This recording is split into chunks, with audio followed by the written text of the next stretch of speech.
ዛሬ በቅዳሜ ከሰዓት የስነ ምግብ ሰዓታችን ላይ ከዶክተር ሃና ጋር ነው ቆይታ የምናደርገው። ስለ ጥሩ ቁርስ እናወራለን፣ ስለ አመጋገብ እናወራለን። ስለዚህ ከሷ ጋር የሚኖረን ቆይታ ትንሽ እናወራለን፣ ትንሽ እንሰራለን፣ ከዛ እንቀምሳለን። ስለዚህ እስከ ፕሮግራሙ ፍጻሜ ድረስ አብራችሁን ቆዩ። አሁን አረፍ ብለን እናወራለን።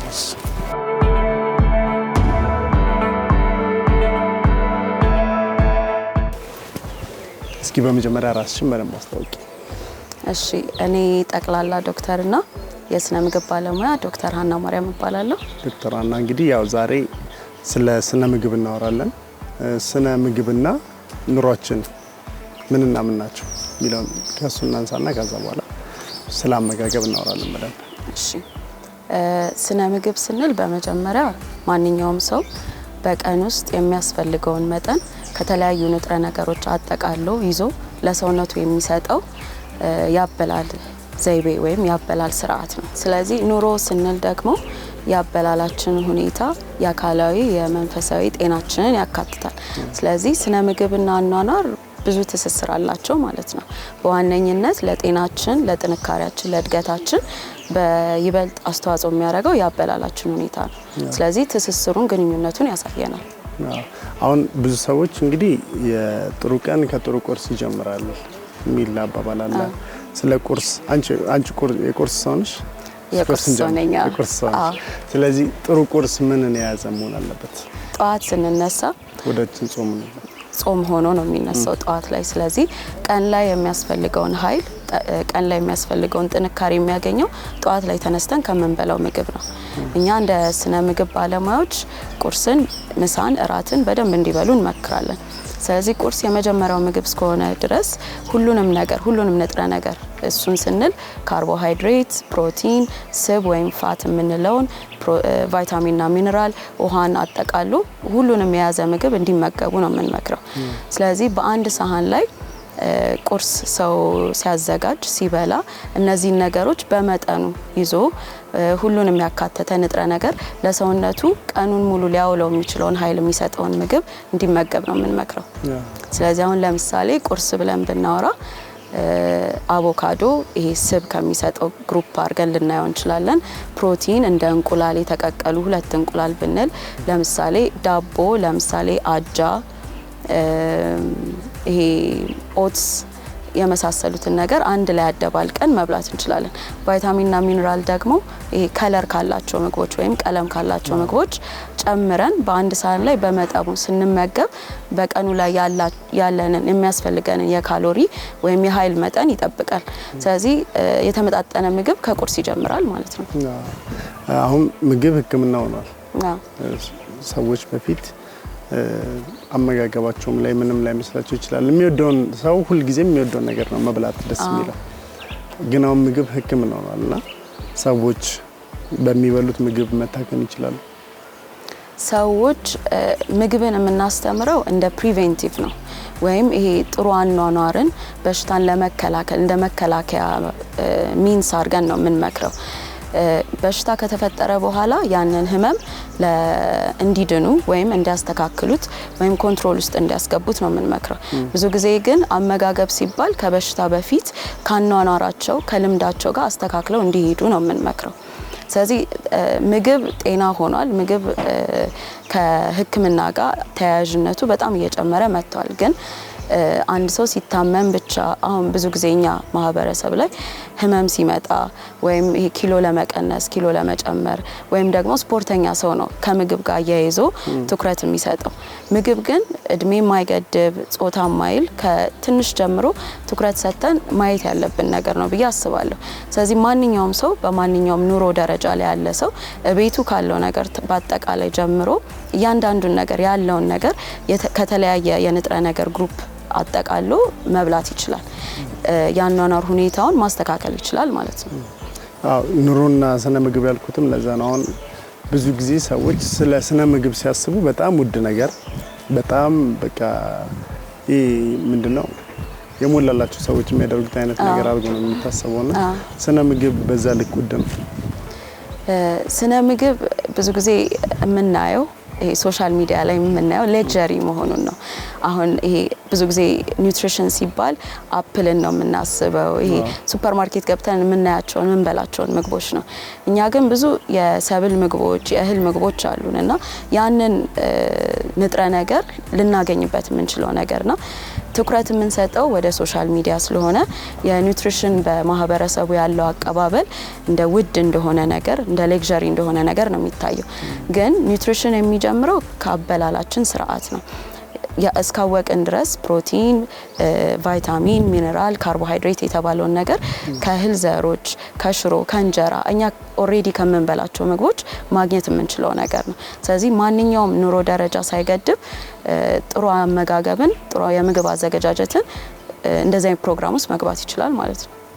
እስካሁን ስለ ምግብ ነው ያወራ ነው። የምግብ ምን መሆን አለበት፣ አበላል ምን መሆን አለበት የሚለውን ነገር አሁን ደግሞ እንደ ምሳሌ የምግብ አሰራርን አብረን እያየን ለሰውም እንዴት መመገብ አለበት የሚለውን ነገር አንድ ላይ አበላሉም አሰራሩም ሳይንስ ስለሆነ እሱንም እናያለን። ስለዚህ ወደ ቀጥል። እሺ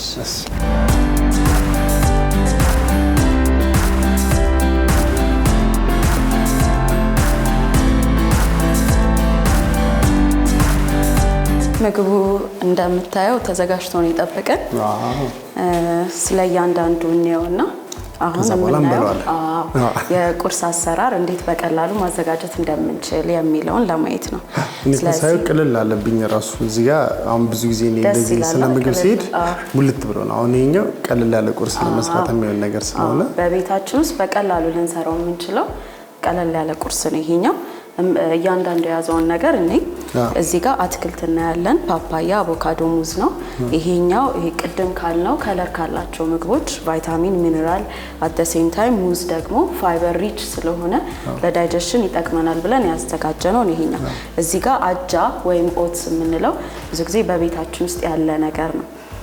እዚህ ጋር ስንመጣ ደግሞ ፕሮቲን ወይም እንቁላል ለጥንካሬ ለጡንቻችን እድገታችን የሚጠቅመን በዋነኝነት ዳይታችን ላይ ያስፈልጋል ብለን የምንለው እንቁላል አዘውትረን የምንመገበው ጧት ላይ ብዙ ጊዜ እናካትተዋለን።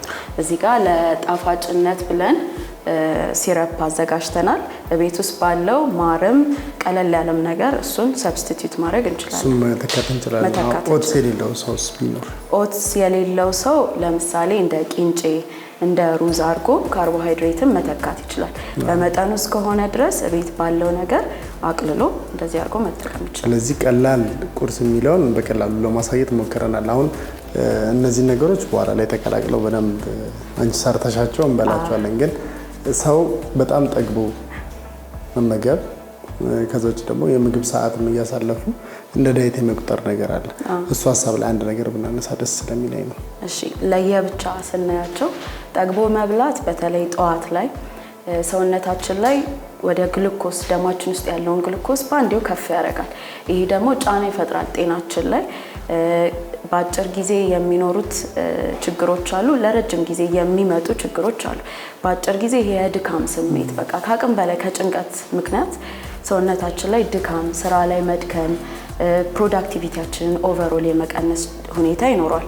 ከዛም ቀጥሎ ደግሞ ለረጅም ጊዜ ይሄ የማይተላለፉ የምንላቸው ወይም ነን ኮሚኒኬብል የሚባሉትን እንደ ስኳር፣ እንደ ብለድ ፕሬሸር የመሳሰሉትን ያመጣል። ስለዚህ ትንሽ ትንሽ እንዲመገቡ እንደ ስነ ምግብ ባለሙያ ነው እኛ የምንመክረው።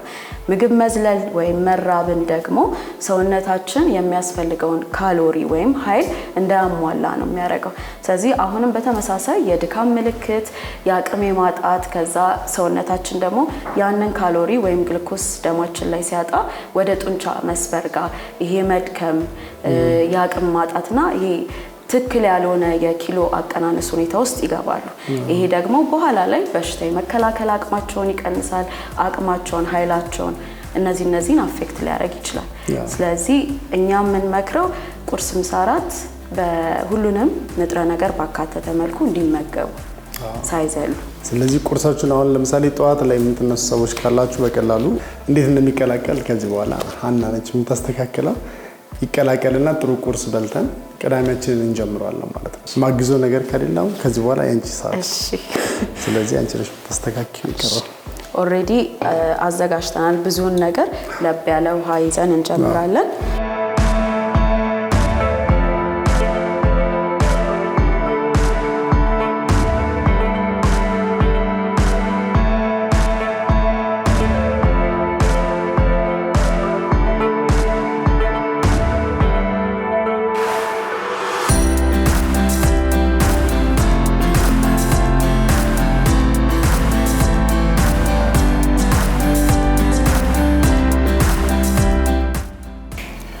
ደርሷል። ይታወቀኛል ምግብ ሲደርስ ይታወቀኛል። እንደምታየው ጨርሰናል። ስለዚህ አሁን ቀምሰን እንዴት ነው ጥሩ ቁርስ የሚለውን እንነግራቸዋለን። ከዛ ውጪ ግን የምግብ ሰዓትን ማክበርና ለማክበር በምግብ ስርዓታችን ላይ ችግር ያመጣል። የምግብ ሰዓት እኛ ማክበር እንዲኖር ነው የምንመክረው። ቁርስ፣ ምሳ፣ እራት ሳይዘለል ሰው በሚያስፈልገው የካሎሪ አማውንት አሟልቶ በዚች ጊዜያቶች እንዲበላ ነው የምንመክረው። መዝለል ይሄ ከዳይት ጋር ተያይዞ የሚመጡ ነገሮች ይሄ ኪሎ ከመቀነስ ጋር ከመጨመር ጋር አያይዘው የሚይዙት የስነ ስርዓት አይነት አለ ለብቻው። ግን እኛ እንደ ኒውትሪሽኒስት ወይም እንደ ስነ ምግብ ባለሙያ ጤናን አማክለን ስናወራ ቁርስ፣ ምሳ፣ እራት በሰዓቱ ቢበላ ብለን ነው የምንመክረው። በጣም ጥሩ። ብዙ ነገር አለው። ከለርፉል ነው፣ ደስ ይላል። ሁሉንም ነገር ያማከለ ነው። ውሃ በቀላሉ አሙቀሽ ከዛ በኋላ መቅመስ።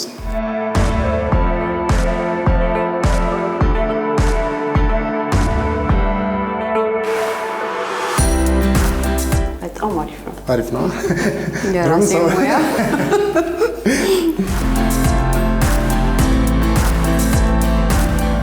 ስለዚህ አሁን እንደምታየው የቁርስ አዘገጃጀታችን ስብን ወይም ዘይትን ሳንጠቀም በቀላሉ ያዘጋጀ ነው። ከዛም ተጨማሪ ደግሞ ሁሉንም ነገር አጠቃለን በመጠኑ ወሰን ያለ ግን ለሰውነታችን ጠቃሚ በሚሆን መንገዱ በቀላሉ ማዘጋጀት ችለናል ማለት ነው። በጣም ነው የሚጣፍጠው። ብዙ ጊዜ ሰዎች ምግብ ከተሰራ በኋላ በዘይት ይሰራና ከዛ ደግሞ ለማጣፈጥ ቅቤ ይጨመራል። ከነዚህ ሁሉ ነገሮች የጸዳ ነው፣ ምንም ነገር የለውም። ግን ብዙ የምግብ አይነቶች አሉበት። አትክልት አለው፣ ከዛ ውጪ እንቁላል አለው፣ ሁሉም ነገር አለው። በጣም ደስ የሚል ስትበሉትም ሆዳችሁ ላይ ቀለል ብሎ መብላታችሁን ደግሞ የማትረሱበት አይነት ምግብ ነው። ስለዚህ ቤታችሁ በቀላሉ ሰርታችሁ ተመገቡ። ጥሩ ቀን እንድትጀምሩ ጥሩ ቁርስ መብላት አለባችሁ። ጤናማ ቁርስም ደግሞ እንደዚህ በቀላሉ ቤታችሁ ውስጥ ውሃ ብቻ አፈልታችሁ መስራት ትችላላችሁና ዶክተር ሀና ከኛ ጋር ለነበረሽ ቆይታ በጣም እናመሰግናለን። በጣም አመሰግናለሁ። በስተመጨረሻ ስለ ምግብ ማለት የምትፈልጊው ነገር ካለ፣ ሰዎች ይህን ማድረግ አለባችሁ የምትይው ነገር ካለ እድል ልስጥሽ። የምግብ አበላላችን የምግብ ስርዓታችን ቅድም እንዳልኩት በእድሜ የተገደበ አይደለም፣ በጾታ የተገደበ አይደለም። ትኩረት ሰጥተን ለዘላቂነት ላለው ጤና፣ ጥንካሬ፣ እድገት ትልቅ ሚና ስለሚጫወት በደንብ ትኩረት እንስጠው ነው የምለው በአጠቃላይ።